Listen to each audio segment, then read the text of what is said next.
Pode assim endividar-se de qualquer maneira, inconscientemente. Tanto pode que se endividou. Não, pode, objetivamente pode, mas devia ter-se endividado. Não, Sabe quantas vezes eu disse aqui que a gente ia falir? Não é isso, Dr. Medina, mas vamos lá ver. As pessoas, individualmente, o cidadão comum, acabou por ser induzido em erro. Judite, em erro, com certeza. Houve facilidades, houve tudo, como os economistas dizem, houve racionalidade. Se o dinheiro é barato, vamos gastar dinheiro. Bom, mas isto é um enunciado. Dr. Félix Ribeiro, eu tenho uma curiosidade. Como é que os economistas, a senhora é economista, não anteciparam esta desgraça? Foram muito poucos. Que eu me lembro, mesmo a crise de 2008 só foi antecipada pelo Nouriel Roubini. Quer dizer, eu aí não sei, gostaria só de fazer um pequeno atalho. Porque nós, quando o Dr. Medina Carreiro estava a falar do 85 a 2000 e 2000 depois, eu suponho que são dois períodos muito distintos. Porque claro, nós, de 85 a 2000, tivemos um período absolutamente extraordinário nos Estados Unidos, que foi um período, portanto, primeiro, de um conjunto de inovações que revolucionaram os serviços todos, não é? Portanto, no fundo, as tecnologias de informação.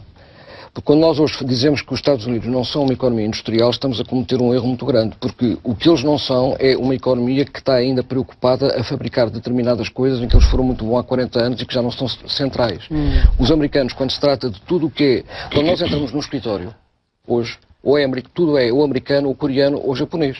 Não há nada europeu. Portanto, desde o software, aos computadores, às máquinas de fazer cópias, é tudo estranho. Portanto, houve uma revolução nos serviços e eles têm uma poderosíssima indústria que alimenta os serviços.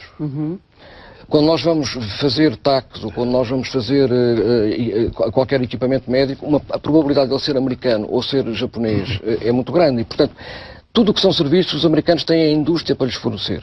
Agora, a indústria que produz as coisas que são do nosso cabaz de compras, isso foi tudo mandado para a Ásia. Porque e isso tem inteira lógica, porque no fundo os americanos enviaram para a Ásia tudo aquilo que faz parte do cabaz de compras industrial, e com isso, o que é que acontece? Quando as pessoas compram na América, num supermercado, um produto asiático, compram no mais barato. E isso faz com que as empresas não precisem aumentar salários nominais.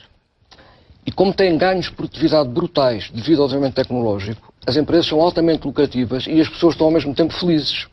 Porque o cabaz de compras mais barato dá-lhes um nível de vida superior sem que eles tivessem tido que aumentar salários nominais. Sim.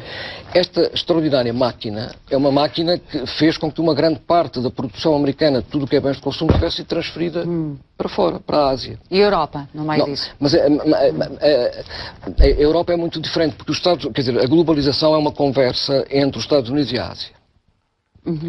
Em que os asiáticos exportam para a América e desenvolvem-se exportando para a América compra com dólares o que tem a comprar aos asiáticos, os asiáticos pegam numa parte dos dólares que recebem e compram títulos do Tesouro Americano. Sim. Ao comprar os títulos do Tesouro Americano, a quantidade que compram, uma parte das despesas de defesa dos Estados Unidos são pagas pela Ásia. Quando compram dívida pública americana. Sim. E a presença militar dos Estados Unidos garante a paz na Ásia. Garantiu até agora a paz na Ásia porque o Japão, a Coreia do Sul ou a China detestam, ou Taiwan detestam-se todos uns aos outros.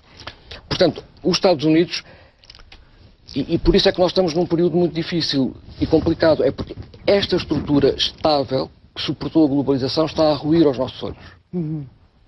Não sei se estou... Sim, estou a compreender. É uma análise muito interessante. E do ponto de vista... E, portanto, porque os Estados Unidos... Vejam uma coisa, esta crise foi importante, não porque os Estados Unidos não a vão ultrapassar. Os Estados Unidos, quando foi desta crise, quando eu estava ainda a trabalhar, nós tínhamos discussões regulares sobre o estado do mundo e tal, lá no meu emprego.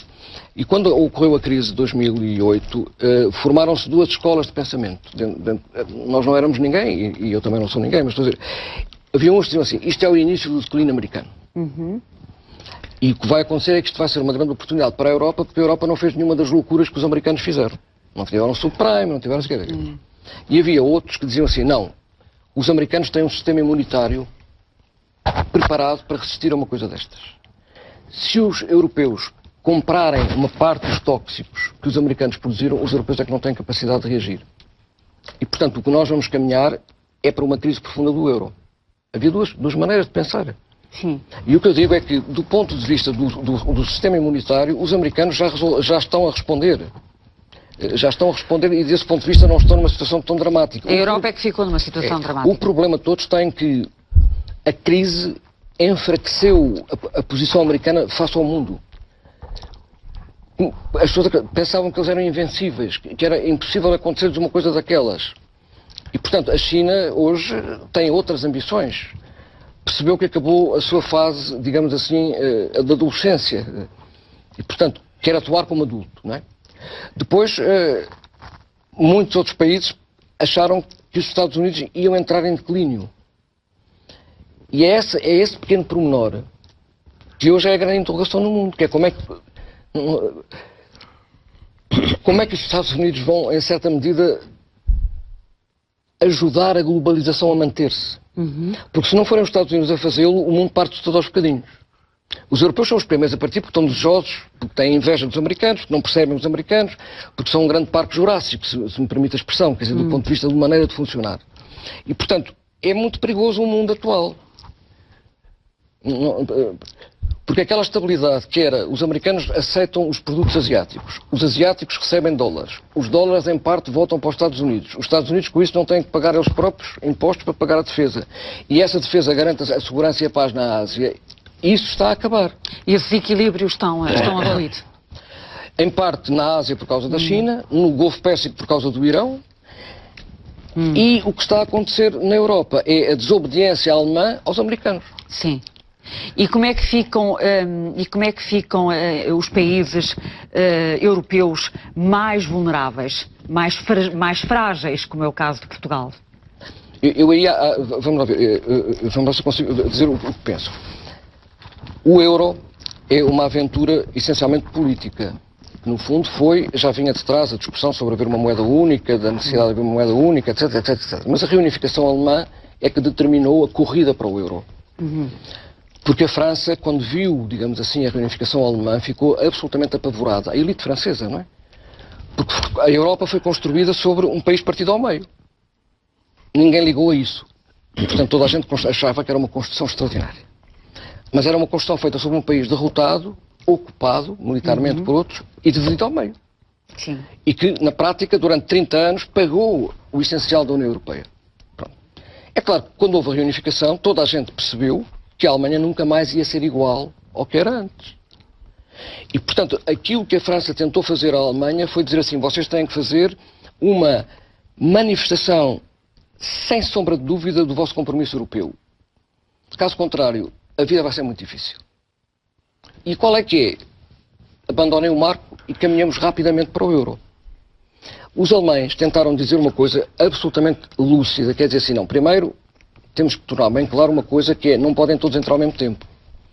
Porque devem entrar primeiro os que são mais próximos, estabilizar esse empreendimento e só depois entrarem outros. Porque há uma grande diferença entre os países europeus. De desenvolvimento, de hábitos, de cultura. E isso aconteceu porque houve vários momentos de integração. Mas na prática, na primeira leva, entrou toda a gente. Quando eu digo toda a gente do Sul. Sim. Pronto.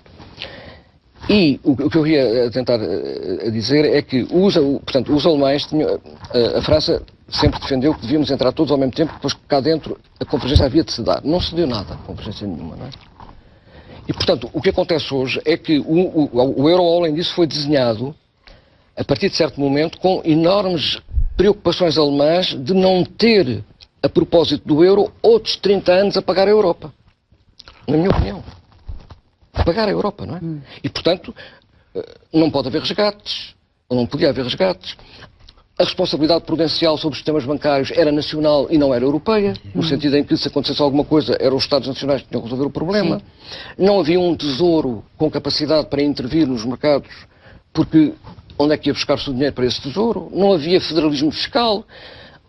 É ridículo a União Europeia ter um orçamento que representa 1% do PIB europeu. Quer dizer, não faz sentido. Não. E isso foi tudo garantido porque, na minha opinião, os alemães, e muito bem do ponto de vista deles, disseram assim, não vamos estar, a propósito do euro, não vamos estar mais 30 anos a pagar a Europa. Que é aquilo que o Dr. Medina Carreira tem dito aqui várias vezes, não é? A Alemanha, desde logo as suas elites, como a sua opinião pública, não estão disponíveis para, sim, enfim, para continuar a manter este sistema tal como ele existe, sobretudo quando eles olham para estes países do Sul e verificam que, no fundo, nós nos afundamos, enfim, a meu ver, em grande parte por causa da globalização. Daqui saiu muito para fora, para a China, seja, fosse para onde fosse. E o resto saiu para a República Checa, a Eslovénia, enfim, países, Polónia, Hungria, etc.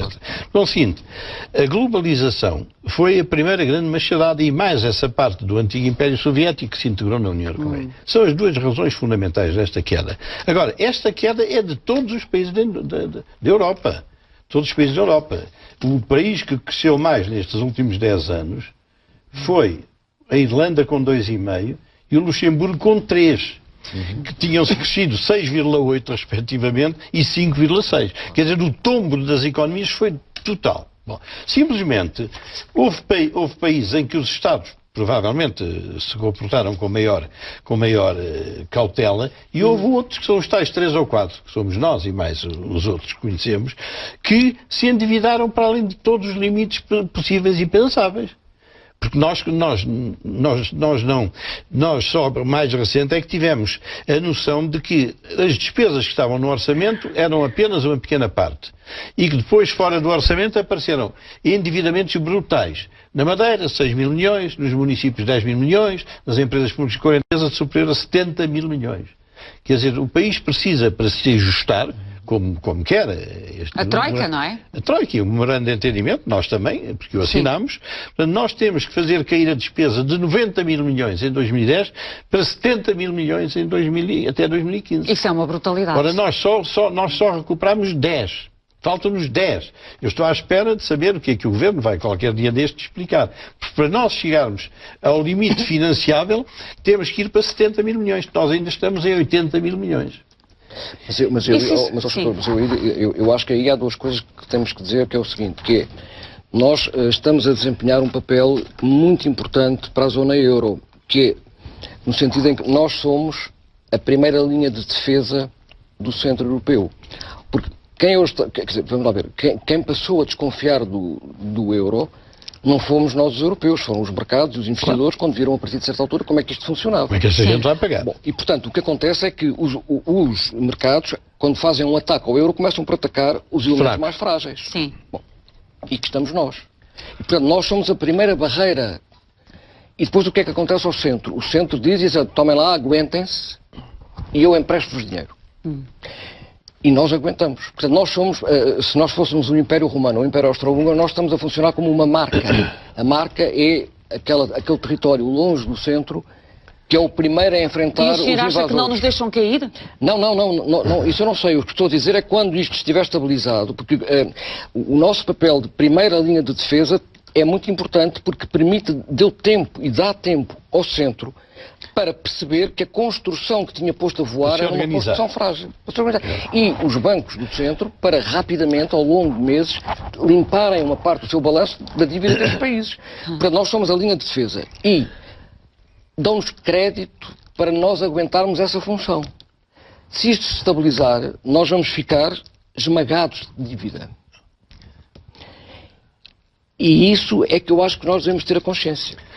Claro, mas o problema anterior a esse eu sei saber isso. Até nós chegarmos a esse ponto, quem é que nos vai dar o dinheiro? Mas para nós atingirmos o nível de despesa pública que é compatível com a nossa economia, nós temos que levar mais uma machadada de 10 mil milhões. Espera aí, mas eu não estou a compreender qual é o pensamento do Dr. Félix Ribeiro. Portanto, o que é que o senhor pensa do montante da nossa dívida neste momento, que é elevadíssimo? Há quem considere que nós não vamos conseguir nunca pagar a nossa dívida. O que é que acha que vai acontecer? Como é que vamos sair desta situação? Eu acho que o que é mais curioso, o que eu acho mais extraordinário é o seguinte: uma grande parte das pessoas gosta de estar na Europa porque existe a Carta Social Europeia. Ou seja, porque existe a defesa intransigente do modelo social europeu. Mas onde isso já vai? Não, mas o que eu acho extraordinário é que agora, portanto, nós tentámos aplicar o modelo social europeu integralmente.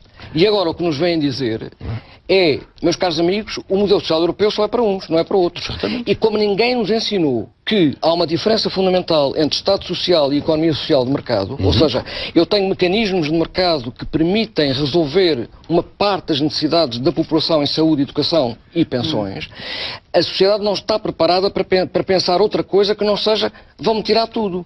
Portanto, a Europa doutrinou-nos no modelo social europeu,